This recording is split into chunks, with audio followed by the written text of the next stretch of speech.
बालको असी पढ़ियो हुसी पाठ छहो मूल्य जेको श्री हरि हिमथाणी द्वारा लिखियल है। बालको हिन पाठ में असा सिख्या वरतीसी कि अगर को इंसान को औरत पुरुष बेसहारा आहे, हुन जे घर में केर न आहे या हुन जे जीवन बिल्कुल खाली आहे, त हिक पाड़े वारे जे रूप में, हिक रिश्तेदार जे रूप में ऐं सभिनी खां पहिरीं हिक इंसान जे रूप में असां खे हुन जी सेवा जेतिरी असां खां पुॼे ओतिरी ज़रूर करणु खपे। जीअं कि असीं हिन में ॾिठोसीं कि अम्मा नित न अकेली हुई, पर हुन जो हिकु भाइटियो अशोक हुन जी सार संभाल लहंदो हो ऐं हुन अम्मा जी निस्वार्थ सेवा कई। हुन अम्मा द्वारा ॾिनल गठरी खे जेको सोन हो हुन में हुनखे पतो न हो त हुन जी क़ीमत न आहे, चाहे हाँ त ख़ुदि इस्तेमालु करे हाँ, पर हुन ईअं न कयो। हुन अम्मा जे नाले धर्मशाला ठाराई, अम्मा जे नाले ते हिकु सत्संग हॉल ठारायो ऐं अहिड़ो त क्रियाकर्म, अहिड़ो त ॿारे जी व्यवस्था कई अम्मा जी जो अम्मा खे मोक्ष जी प्राप्ति थिए। जे अम्मा माथा हुनखे ॾिसंदी हूंदी त खूब हुनखे दुआ ॾींदी हूंदी। अचो बालको त अॼु कयूं असीं पाठ छहो मूल्य जा अभ्यास प्रश्न। इहो हिन पाठ जो चौथो वीडियो ऐं आख़िरी वीडियो आहे। पहिरियों जेको सुवाल आहे सो बालको असांखे हिक सिट में हुननि जो जवाबु ॾियणो आहे। हाणे तव्हां पुछंदा कि हिक सिट में कीअं जवाबु लिखंदासीं। कई जेके सुवाल थींदा आहिनि तिन जा जवाब असांखे ॿिनि सिटुनि में, टिनि सिटुनि में बि लिखणा पवंदा आहिनि, पर उन्हनि जा जवाब अगर हिक सिट में पूरो अची तो वञे त हिक सिखो, न त अगर पूरो सुवाल जो जवाब असांखे ॿिनि या टिनि सिटुनि में अचे थो त कोई ॻाल्हि कान्हे, तव्हां हीअं लिखी सघो था, पर हिक अखर में न ॾियणो आहे। पूरो हिक सिट में आंसर तव्हांखे, जवाब तव्हांखे ॾियणो आहे। आशा कयां थी, उम्मीद आहे मूंखे कि तव्हां पाण सां गॾु तव्हांजो दर्सी किताब साहित्यिक पुष्प दर्जो 9 जो खणी वेठा आहियो ऐं सुवालनि जा जवाब कॉपीअ में लिखंदा पिया वञो। पहिरियों सुवाल आहे, 8 आना अम्मा कंहिंखे ॾेई छा वठंदी हुई? ॿुधायो, शुरूआत में ही असीं पढ़ियोसीं अम्मा कंहिंखे 8 आना ॾींदी हुई। बिल्कुलु सही बालको, अम्मा खीर वार खे 8 आना ॾेई करे छा वठंदी हुई? चांहि वठंदी हुई? न, छा वठंदी हुई? खीर वठंदी हुई। त अम्मा 8 आना खीर वारे खे ॾेई करे खीर वठंदी हुई। इहो हिन सुवाल जो जवाब थियो। हिन जो ई हिक सिट वारे जो ई ॿियो सुवाल आहे, अम्मा खे कहिड़ी बीमारी लॻी ऐं हुन जो छा इलाज थियो? यानी कि बालको तव्हां पाठ खे ध्यान सां पढ़ंदा त ही तव्हांखे हिननि सुवाल त नंढड़ा आहिनि, पर इहे अहिड़ा सुवाल आहिनि जंहिं लाइ तव्हांखे पाठ खे पूरो ध्यान सां हिकु दफ़ो न, 2 दफ़ो न, 3 दफ़ो पढ़णो पवे त पढ़जो, तॾहिं तव्हांखे हिननि नंढनि सुवालनि जा जवाब मिली सघंदा। त अम्मा खे कहिड़ी बीमारी लॻी हुई? अम्मा खे कापारी बुखार थी पियो हुअसि। असीं शुरूआत में पढ़ियो हुसीं न कि अम्मा खे कापारी बुखार थी पियो हुअसि। तॾहिं त अम्मा वटि अशोक आयो हो ऐं चवेसि थो कि तूं मूंसां गॾु हली करे रहो, पर अम्मा मञी हुई? न मञी हुई। डॉक्टर अम्मा खे इंजेक्शन हयो ऐं दवा ॾिनी। टियों आहे, अम्मा जे भाइटे जो नालो छा हो? इहो हर असां वटि अचे पियो, शुरूआत में बि पियो अचे ऐं आख़िर में बि पियो अचे। अम्मा जे भाइटे जो नालो छा हो बालको? अशोक हो। हू किथे रहंदो हो? किथे रहंदो हो? अजमेर रहंदो हो? न, उहो जयपुर रहंदो हो। छाकाणि त असीं शुरूआत में इहो पढ़ियो होसीं कि हर 3 या 4 महीने अम्मा जो भाइटियो अशोक जयपुर मां अची अम्मा जी सार संभाल लही वेंदो हो। उहो परियां रहंदो हो अम्मा खां। त हिन सुवाल जो आंसर, जवाब छा थियो? अम्मा जे भाइटे जो नालो अशोक हो ऐं हू जयपुर रहंदो हो। बालको हिकिड़ी ॻाल्हि तव्हां हिते ध्यान में रखंदा कि असां वटि सुवाल त हिकिड़ो आहे, लेकिन हिन सुवाल में बि 2 सुवाल लिखियल आहिनि। कहिड़ा आहिनि? कि अम्मा जे भाइटे जो नालो छा हो? पहिरियों त असांजो सुवाल इहो थियो। ॿियो आहे, हू किथे रहंदो हो? यानी कि नालो लिखणो आहे ऐं किथे रहंदो हो त शहर जो नालो लिखणो आहे। हिक सुवाल में 2 सुवाल लिखियल आहिनि त 2 ई जवाब थींदा कि अशोक नालो हो ऐं हू जयपुर रहंदो हो। टियों हिन जो आहे, अशोक जो दोस्त केरु हो ऐं किथे वञी रहियो हो? केरु हो ॿुधायो अशोक जो दोस्त? बिल्कुलु सही, अशोक जो दोस्त हो मोहन ऐं हू कुछ ॾींहंनि लाइ हैदराबाद दखन वञी रहियो हो।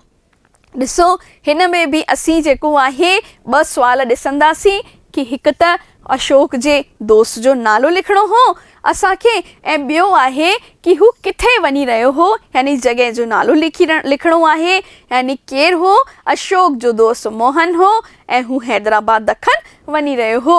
2 सुवाल त हुन जा जवाब बि 2 लेकिन हिन खे जोड़ियो वियो आहे ऐं सां त असीं बि हिते ऐं सां हिन खे जोड़े छॾंदासीं। हाणे सुवाल इते पहिरियों ख़तमु थियो जंहिंजा जवाब असांखे हिकिड़ी सिट में ॾियणा हुआ त तव्हां हिकु सिट में आंसर न त 2 या 3 सिट में हिन जा जवाब ॾेई सघो था पर जवाब तव्हांखे बालको पूरो लिखिणो आहे। भले सिटूं 2 हुजनि या सिट हिकिड़ी हुजे लेकिन जवाब पूरो अचणु घुरिजे। जेको सुवाल असांखे पुछियो वियो आहे उन जो जवाब असांखे हुन में लिखिणो आहे। आसे पासे वारा पॉइंट असांखे अवॉइड करणा आहिनि। टू द पॉइंट आंसर हिननि जो ॾियणो आहे। ॾिसूं त ॿियो सुवाल कहिड़ो आहे। हेठियनि सुवालनि जा जवाब ॾियो। हाणे हिन में वर्ड लिमिट कान ॾिनल आहे, अखर जी सीमा असांखे कान ॾिनल आहे पर अगरि बोर्ड जे इम्तिहाननि में असां वटि अचे कि 3 अखरनि में जवाब ॾियो 50 अखरनि में जवाब ॾियो या 100 अखरनि में जवाब ॾियो त तव्हांखे ओतिरे ई वर्ड लिमिट जो ध्यानु रखी करे ई हिननि सुवालनि जो जवाब ॾियणो आहे। हाणे इते असीं ॾिसूं त पहिरियों सुवाल हिन ॿिए जो कहिड़ो आहे।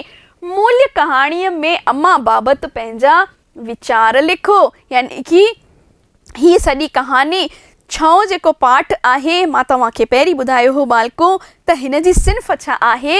हिन जी सिन्फ़ आहे कहाणी। त हिन में अम्मा बाबति असांखे पंहिंजा वीचार लिखणा आहिनि। हाणे ॾिठो वञे त इहो जेको पाठ आहे पूरो ई अम्मा जे इर्द गिर्द ई पियो घुमे। हेॾो वॾो पाठ ॾिनल आहे ऐं अम्मा जे बारे में सभु कुझु लिखियलु आहे त ॾिसूं त हाणे पाण हुन हेॾे पाठ खे कुझु अखरनि में 40-50 अखरनि में असीं कीअं हिन जो जवाबु लिखी सघूं था। मूल्य कहाणीअ में अम्मा जे बारे में लिखियलु आहे त अम्मा जी पहिरीं छा ॾेखारियलु आहे शुरूआत में ॾेखारियलु आहे न जुड़ियल डुबरी ॾील यानी हुन जो शरीर कीअं हो बीमार रहंदी हुई गॾोगॾु कमज़ोर बि हुई। मेरा जहिड़ो सन्हड़ो चोलो ऐं उन खां बि वधीक मेरो पड़ो पाईंदी हुई यानी छा पाईंदी हुई अम्मा चोलो ऐं पड़ो पाईंदी हुई। हुन जी जेका असांखे शख़्सियत ॿुधाई वई आहे सभिनी खां पहिरीं असांखे हुन जी फिज़ीक जे बारे में ॿुधायो वियो आहे त अम्मा कमज़ोर शरीर वारी हुई ऐं मेरा कपिड़ा पाईंदी हुई। असीं हिन जो जवाबु ॿिए पैराग्राफ में 2 पैराग्राफ या 3 पैराग्राफ में मटे लिखी सघूं था। ॿियो पैराग्राफ लिखियो आहे अम्मा जो मकान घिटीअ जे मोड़ वटि हो। हूअ कंजूस हुई ऐं खीर वारे खे बि पूरा पैसा कान ॾींदी हुई। इहो असीं शुरूआत में ई पुछियो होसीं ॾिठो होसीं कि खीर वारो हुनखे छा थो चवेसि कि अम्मा तोखे छा थो लॻे ही मां जेको तोखे खीर ॾींदो आहियां सो 8 आने जो खीर आहे। हेॾी महांगाई लॻी पई आहे त मूंखे त तूं इहे भले 8 आना बि न ॾे। हूअ प्यार सां ई चवंदो हो पर पोड़ी छा कंदी हुई त कंजूस पर चवंदी हुई पते जी ॻाल्हि छा चईसि अगरि मां तोखे इहे 8 आना न ॾियां न त तूं रोज़ न अची तूं ई त मुंहिंजे जीअण जो सहारो आहीं। तूं न अची खीर न ॾी त मां चांहि कीअं पी सघंदसि। इहा ॻाल्हि न हुई कि संदसि पैसनि जी कमी हुई यानी कि इहो त असीं ॾिठो ई वरितोसीं बालको कि हुन वटि सोन हो सभु कुझु हो पर पैसनि जी कमी कान हुई पर तंहिं हूंदे बि हूअ छा हुई खेसि ख़र्चण जी दिलि कान हुई। तव्हां हीअं आंसर में कुझु लाइनुनि खे अंडरलाइन करे ईंदा त उन सां छा आहे कि सुठो प्रभाव उत्तर जो जवाब जो तव्हांजो पवंदो।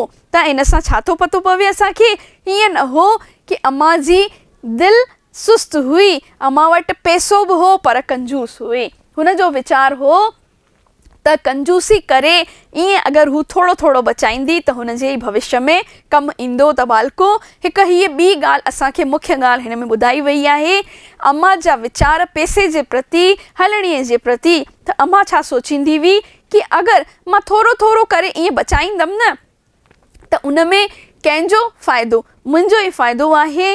मुंहिंजे अंत समय में ॿुढापे में जेकॾहिं मां बीमार थी पियसि त घटि में घटि पैसो हूंदो त केरु त मुंहिंजी सार लहंदो केरु त मूं वटि ईंदो केरु त मुंहिंजो ध्यानु रखंदो बिना नाणे न रवे गाणो। इहो कंहिंजो मञणु हो? अम्मा जे वीचारनि जे मुताबिक़ इन पाठ में ॿुधायो वियो आहे। अचो त ॿिए सुवाल जी तरफ़ वधूं। अशोक खे अम्मा सेवा बदिले छा ॾिनो ऐं अशोक हुन जो छा कयो? बालको, इहो असीं आख़िर में पैराग्राफ जेके असांजो आख़िरी पेज आहे हिन पाठ जो उन में ॾिठोसीं कि अशोक खे अम्मा छा ॾिनो हो। अम्मा हिकिड़ी हड़ ॾिनी हुई। सा ॾिसण में ॿाहिरां त एॾी मेरी हुई, पतो ई कान पियो पवे कि हुन में अंदरि आहे छा, को सोन आहे या ॿियो कुझु आहे। पर तंहिं हूंदे बि अशोक जॾहिं हुन में खोलियो, हुनखे खोलियो हुन हड़ खे, त अचरज में पइजी वियो हो। त हाणे हिन खे जवाब जे रूप में असीं कीअं लिखंदासीं? अचो त ॾिसूं। अशोक खे अम्मा हिकु हड़ ॾिनी हुई। हुन हड़ खे अगरि केरु ॿाहिरां ॾिसे त अंदाज़ो बि न लॻाए सघंदो कि अंदरि छा हो, छाकाणि त असीं इहो पढ़ियो होसीं त हू बिल्कुलु मेरी हड़ हुई। त अहिड़ी हड़ ॾिनी जंहिंखे पतो बि न पवे कि अंदरि हुन में छा आहे। अशोक जॾहिं उहा हड़ खोली त हुनखे अम्मा जा सोना ज़ेवरात गहना हुआ ईअं पिया चमकनि ॼण बिल्कुलु नया ज़ेवर हुजनि। यानी कि अशोक खे जॾहिं अम्मा उहा हड़ ॾिनी त अशोक खे हिकु बार त लॻो कि ही मेरी हड़ मूंखे अम्मा छो ॾेई रही आहे। पर जॾहिं अशोक उहा खोली त हैरान रहिजी वियो, अचंभे में पइजी वियो। हुनखे छा लॻो कि हीअ हड़, हीअं सोने सां भरियल हड़, हेॾी क़ीमती ज़ेवरात, इहे बि बिल्कुलु नया चमकनि पिया, ईअं पिया लॻनि त अम्मा हिननि खे पातो ई न आहे, हीअ मूंखे अम्मा छो ॾेई रही आहे। अशोक अम्मा जे मरण खां पोइ छा कयो? हाणे हिकु दफ़ो वरी सुवाल पढ़ूं। हिन सुवाल में बालको ॿ सुवाल ॾिनल आहिनि। पहिरीं त आहे इहो सुवाल कि अशोक खे अम्मा सेवा बदिले छा ॾिनो, ऐं ॿियो जेको सुवाल हिन में ॾिनल आहे सो इहो आहे कि अशोक हुन जो छा कयो। यानी कि हिकु सुवाल में हिते बि ॿ सुवाल ॾिनल आहिनि। त पहिरीं असीं हिन वारे पार्ट जो आंसर हिते लिखी छॾियोसीं कि अम्मा हुनखे छा ॾिनो। अम्मा हुनखे हिकिड़ी हड़ ॾिनी जंहिंमें सोना ज़ेवरात हुआ। हीअं अंडरलाइन करे छॾंदा त हीअ अलॻि सां पॉइंट ॾिसणु ईंदा आहिनि कि असांखे जवाबु पतो आहे। हाणे हिन वारे जेको पहिरियों सुवाल ॾिनल आहे उन जो जवाबु असीं पहिरीं लिखियोसीं।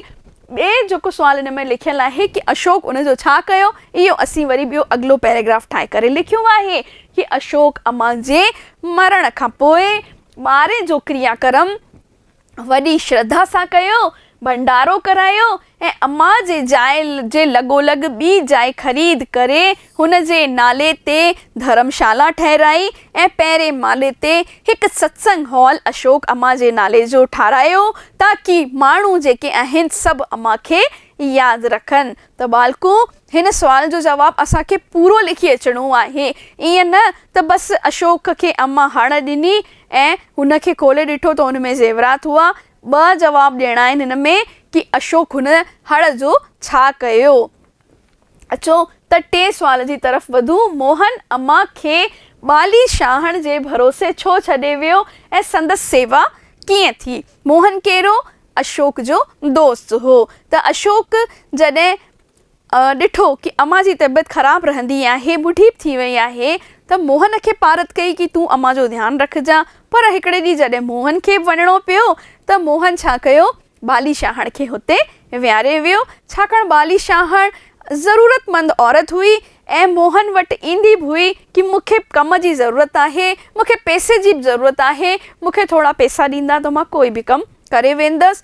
ऐं बाली शाहण ख़ुशी ख़ुशी इन ॻाल्हि खे मंज़ूर कयो हो कि हूअ अम्मा जो पूरो ध्यानु रखंदी, न केवल हुन जी शेवा कंदी पर राति बि हुन वटि रहंदी जेसिताईं हूअ ठीकु नथी थिए। मोहन खे कुझु ॾींहंनि लाइ हैदराबाद वञिणो हो। अम्मा जी हालत छा हुई? ख़राबु हुई। अम्मा जी तबियत ख़राबु हुई। असीं ॾिठोसीं कि हर शइ हुन जी बिस्तर ते ई पई थिए। हुन अम्मा खे जाचियो त अम्मा खे बुखार हो। अम्मा उथी वेही सघण जी बि हालत में न हुई। हुन जो बिस्तर बि ख़राबु लॻो पियो हो। पर मोहन जो वञणु ज़रूरी हो ऐं मोहन हैदराबाद ॾखण वञी रहियो हो। इहो असीं पहिरीं लिखी छॾियो आहे। अम्मा जी शेवा करण लाइ हू बाली शाहण खे वठी आयो ऐं हुन अम्मा खे साफ़ सुथरो करे कपिड़ा मटियईं। कंहिं साफ़ सुथरो कयो, कंहिं बिस्तर सवड़ मटी, ॿाली छाहण मटी। त हिन सुवाल जो जवाबु कि अम्मा जे भरोसे छो छॾे वियो ऐं ॿाली छाहण हुन जी सेवा कीअं कई, इहो हिते असीं पूरो कयो। अचो त हिन ॿियो सुवाल जे चोथे सुवाल जी तरफ़ मिलूं। इहो आहे कि हिन मां संदेश लिखो। असांखे कहाणी मां जेको संदेश मिली रहियो आहे बालको, हिन कहाणी मां असांखे का सिख्या मिली रही आहे, का संदेश मिली रहियो आहे, उहो छा आहे, उहो असांखे पंहिंजे अखरनि में लिखिणो आहे। उहो हिन कहाणी में न ॾिनल आहे, उहो असांखे पाण ई सम्झणो आहे। ऐं ॾिसो त मां हिन जो जवाबु हिते छा लिखियो आहे। हिन कहाणीअ मां संदेश मिले थो कि असांखे बि मोहन ऐं अशोक वांगुरु ॿुढनि ऐं बेसहारा जी सेवा करणु खपे। इहो वठी असीं ॾिठोसीं बालको कि मोहन ऐं अशोक ॿिन्हिनि अम्मा जी सेवा कई हुई। अशोक जो त वरी बि अम्मा में साहु हो, अम्मा हुन जी पुफी हुई, पर मोहन जी त केरु लॻे, दोस्त जी बुआ। पर तंहिं हूंदे बि मोहन जेतिरो हुन खां पुॼियो ओतिरी सेवा अम्मा जी कई हुई। जीअं मोहन ऐं अशोक ॿिन्हिनि ॿुढीअ जी सेवा कई ऐं निस्वार्थ सेवा कई। अशोक खे त पतो ई न हो शुरूआत में कि अम्मा वटि का अहिड़ी शइ बि मौजूदु आहे, पर तंहिं हूंदे बि अशोक निस्वार्थ सेवा छो कई, छाकाणि त हुन स्वार्थी कान थियो हुओ। हेॾो सोन मिलण ते बि हुन चाहे हा त क्रियाक्रम करे हली वञे या पंहिंजे घर उहो सोन सॼो हुन जो थी वञे हा, पर अशोक ईअं न कयो। अशोक हुन सोन खे विकिणी जेके पैसा हुन मां हासिल थिया, हुन सां अम्मा जे नाले जी धर्मशाला ठाराई, सत्संग हॉल ठारायो ऐं पूरी शेवा अम्मा जी कई। अम्मा खे कुल्हो बि अंतिम समय में ॾिनो जेका अम्मा जी इच्छा हुई। हुननि ॿिन्हिनि खे ई इहो पतो कान हो त अम्मा वटि हेॾा ज़ेवर आहिनि या वेंदे वेंदे हूअ दान करे वेंदी। न त अशोक खे पतो हो, न मोहन खे पतो हो कि अम्मा हेतिरा ज़ेवर रखंदी आहे ऐं उहे ज़ेवर बि हुननि खे ई मिलंदा। बालको, हिन सवाल जो जवाबु हिते ख़तमु थियो। हाणे टियों सुवाल आहे हवाला लिखो।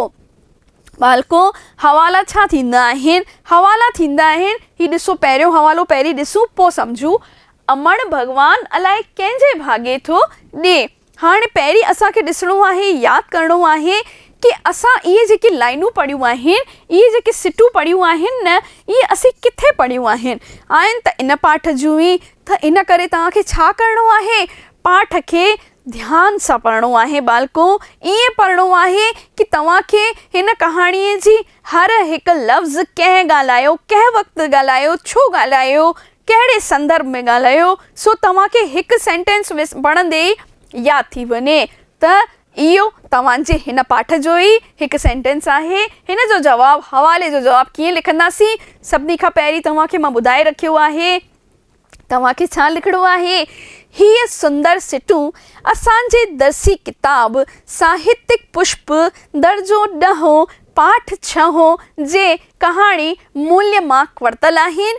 हिन जा लेखक श्री हरि हिमथाणी आहिनि ऐं हीअ अखर अमड़ भॻवानु अलाए कंहिंजे भाॻे थो ॾिए। मथियां अखर खीर वारे जेको अम्मा खे खीर ॾींदो हो तंहिं लिखिया आहिनि। हू अम्मा खां खीर जा पैसा रुगो 8 आना वठंदो हो। त हीअ अखर कंहिं चया आहिनि बालको? खीर वारे चया आहिनि। ऐं हू अम्मा खां घणा पैसा वठंदो हो? रुगो 8 आना ई वठंदो हो, जबकि खीर जी क़ीमत त इन खां वधीक हुई। पर तंहिं हूंदे बि उहो छा चवंदो हो? अम्मा भॻवानु अलाए कंहिंजे भाॻे थो ॾिए, यानी कि मां त तुंहिंजी सेवा टहल करण वास्ते तोखे खीर ॾींदो आहियां। कुझु मुंहिंजे निकिरे त मुंहिंजे भाॻे कुझु थिए, तंहिं करे मां हिते अचां थो। भू भले हीअ 8 आना बि न ॾिए। त असीं पढ़ियोसीं बालको, हू अम्मा खे छा थो चवे कि तूं भले मूंखे हीअ 8 आना बि न ॾींदी कर। पर अम्मा छा थी चवेसि? खीर वारे खे ईअं लॻंदो हो कि हिन तरीक़े सां हू अम्मा जी शेवा कंदो हो ऐं हुन खे लॻंदो हो कि कुझु त मां हिन अम्मा जी सेवा कयां, इन हिसाब सां ई कयां। पर अम्मा छा चवंदी हुई कि न इहे 8 आना त मां तोखे ॾींदीमई, अगरि न ॾींदीमई न त तूं ईंदे ई कान। इन बहाने तूं मूं वटि रोज़ु खीर ॾियणु अची थो, छाकाणि त चांहि त मुंहिंजे जीअण जो ज़ाब्तो आहे। त बालको, मूंखे आशा आहे कि तव्हांखे हवालो कीअं लिखिबो आहे उहो सम्झ में आयो हूंदो। हिते बालको मां जेके शुरूआती सिटूं तव्हांखे ॿुधाए रही आहियां उहे मां न लिखियूं आहिनि, पर इम्तिहाननि में तव्हांखे हर हवाले में चाहे नसुर जो हुजे चाहे नज़्म जो हुजे, हींअर त असीं नसुर पढ़ी रहिया आहियूं, अॼु जेको पाठ असीं पूरो कयोसीं उहो नसुर जो हो, तंहिं करे जेके बि लेखक आहिनि उनजो नालो तव्हांखे यादि करिणो आहे। ऐं अगरि तव्हां लेखक साहिब जे बारे में बि 2 लाइनूं लिखंदा न शुरूआत में त हू वधीक सुठो तव्हांजो जवाबु थींदो। त अचो ॾिसूं ॿियो हवालो कि हिन में असांखे छा ॾिनल आहे। बुई मां तो वटि अची रहां, ही कंहिं चया आहिनि अखर। पहिरीं त असां उहे शुरूआती लाइनूं लिखंदासीं, ही सुंदर सिटूं असांजे दर्सी किताब खां वठी, ऐं पोइ हाणे जवाब जी तरफ़ वधूं था, जेकी मेन असांखे जवाबु हिन हवाले जो लिखिणो आहे। मथियां अखर अम्मा जे भाइटे अशोक अम्मा खे तंहिं वक़्तु चया आहिनि जॾहिं अम्मा खे थधि जी शुरूआत में का पारी बुखार थी पियो। त इहे अखर कंहिं चया आहिनि? पहिरीं त असांखे पाठ पढ़ियल हूंदो, हिकदमि सां यादि अची वेंदो कि इहे अखर कंहिं चया आहिनि। त इहे अखर कंहिं चया आहिनि? इहे अखर अशोक चया आहिनि। अशोक पंहिंजी पुफ़ी सां मिलणु आयो ऐं हुनखे चवेसि थो कि अम्मा तूं हल मूंसां गॾु जयपुर हली करे रहो। पर अम्मा छा थी चवेसि? पंहिंजो घर गुरुअ जो दर। त अम्मा हुन सां गॾु जयपुर हली करे रहे, पर हिन ॻाल्हि ते चवेसि थी कि न मुंहिंजे पतीअ जूं यादूं जेके आहिनि से हिन घर सां जुड़ियल आहिनि, त मां हिन घर खे छॾे करे किथे बि न वेंदसि। इहो कंहिं चयो हो? अम्मा चयो हो, बुई चयो हो, कंहिंखे चयो हो? अशोक खे चयो हो। छो चयो हो? छाकाणि त अशोक हुनखे छा थो चवे कि तूं मूं सां गॾु हली करे मुंहिंजे घर जयपुर रहो। रोज़ रोज़ मुंहिंजे लाइ मुमकिन न आहे कि मां अचां, हुते मुंहिंजा ॿार आहिनि, मुंहिंजी पत्नी आहे, पंहिंजो घर आहे, तूं हुते मूं सां गॾु रहंदीअ त तुंहिंजी सार संभाल बि थी वेंदी, गॾो गॾु तुंहिंजो मन बि मुंहिंजे ॿारनि सां बहिलजी वेंदो। पर अम्मा हुनखे साफ़ इनकार कयो। अम्मा चवेसि थी कि न पुट, मुंहिंजे पतीअ जूं यादूं हिन घर में आहिनि, मां पंहिंजो घर छॾे किथे न वेंदसि। मुंहिंजे पतीअ जो मड़ हिन घर मां निकितो आहे, मां चाहींदी आहियां कि मुंहिंजो मड़ बि हिन घर मां निकिरे ऐं तूं मुंहिंजो पुटु ठही तूं मूंखे कूलो ॾेई अंतिम समय में। तंहिं वक़्तु अशोक अम्मा खे चवेसि थो, इहे मथियां अखर हिन वक़्तु चया विया अशोक द्वारा अम्मा खे कि अम्मा मां तो वटि अची करे तोसां गॾु रहां। ऐं इहा ॻाल्हि अम्मा खे पतो हुई कि अणथियणी ॻाल्हि आहे। छो? छाकाणि त पंहिंजो धंधो बिज़नेस छॾे करे केरु अची करे अम्मा सां गॾु अम्मा वटि रहंदो। त इहो थियो असांजो ॿियो हवालो। अचो बालको ॾिसूं टियों हवालो कहिड़ो आहे। हेॾो सारो सोन, सम्झी थी बुई हिन जी क़ीमत केतिरी आहे? इहे सिटूं उहे ई आहिनि बालको जेके मां तव्हांखे अंडरलाइन करण लाइ चयूं हुयूं जॾहिं पाण पाठ पढ़ी रहिया हुआसीं। त बुई खे कंहिं वक़्तु इहे ॻाल्हियूं अशोक चयूं हुयूं, छाकाणि त असीं पढ़ियो होसीं बालको अम्मा जी तबियत जॾहिं लास्ट में ठीकु न रहंदी हुई, अम्मा खे इन ॻाल्हि जी ॼाण हुई कि मुंहिंजे मरण खां पोइ को ॿियो पराओ अची करे इहो सभु सोन खणी वञे, तंहिंखां इहो सुठो आहे कि मां पंहिंजे भाइटे अशोक खे इहो ॾेई वञा। क़ीमती शइ इहा ई अम्मा वटि हुई, त अम्मा उहा हड़ अशोक खे सौंपी हुई। त हिन हवाले जो बि जॾहिं असीं बालको जवाबु लिखंदासीं त पहिरीं सिटूं लिखंदासीं, उहे 5-7 सिटूं जेके शुरूआती ॿुधायूं आहिनि, ऐं उनखां पोइ असीं जवाबु लिखंदासीं। शुरू कंदासीं नए पैराग्राफ खां। मथियां अखर अशोक पंहिंजी बुआ यानी हिन आखाणीअ जी मुख्य किरदारु अम्मा खे तंहिं वक़्तु चया आहिनि जॾहिं अम्मा अशोक खे घुराए हुनखे हिकु छा थी ॾेसि, हड़ थी ॾेसि ऐं चवेसि थी कि कोई धारियो अची खणी वञे, तंहिंखां इहे मां तोखे हड़ ॾियां थी। ऐं जॾहिं अशोक हुन हड़ खे खोलियो त हुन ॾिसी करे अचंभे में, अचरज में, आश्चर्य में अशोक पंहिंजी वियो। छो पंहिंजी वियो? छाकाणि त हुन में सोन हो ऐं ॾाढो क़ीमती सोन हो। अशोक अम्मा खे कंजूसी सां हलंदे ॾिठो हो ऐं एतिरो सोन ॾिसी अशोक आश्चर्य में पइजी वियो। असीं ॾिठोसीं बालको त अम्मा जेका आहे खीर वारे खे पूरा पैसा कान ॾींदी हुई, सभु कुझु मेरो हो, हंधि मेरा हुआ, चोलो पड़ो पाईंदी हुई, सो बि मेरो पाईंदी हुई ऐं घर में हुनजे सामान बि हो पर सभु मेरो हो।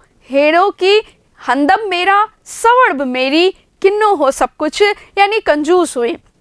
ऐं अशोक खे ईअं लॻंदो हो कि अम्मा वटि त पैसा ई कान, कुझु कान्हे, तॾहिं त हू अची ख़ुदि सार संभाल लहंदो हो। पंहिंजे दोस्त मोहन खे चवंदो हो कि अम्मा खे सीधो वग़ैरह कुझु वठी ॾींदो कर, ऐं इहो सीधो अम्मा जे लाइ हूंदो हो पर अशोक जी तरफ़ां हूंदो हो। तंहिं करे अशोक बि आख़िर में जॾहिं हुनखे हड़ खोले ॾिठईं, हुनखे विकियईं त आश्चर्य में पइजी वियो हो, छाकाणि त ॾाढो क़ीमती हो। एतिरो क़ीमती सोन हो कि उन मां हिकु पूरी धर्मशाला ठही वई हुई अम्मा जे नाले जी। न केवल ठही हुई बल्कि अशोक हुन ई हड़ जे सोन सां ज़मीन बि अम्मा जे नाले जी वरिती हुई। बालको, इहो हवालो टियों ऐं हिन जो जवाबु हिते पूरो थियो। मूंखे उमेदु आहे कि तव्हां ही सुवालनि जा जवाब पंहिंजी कॉपीअ में ज़रूरु लिखंदा।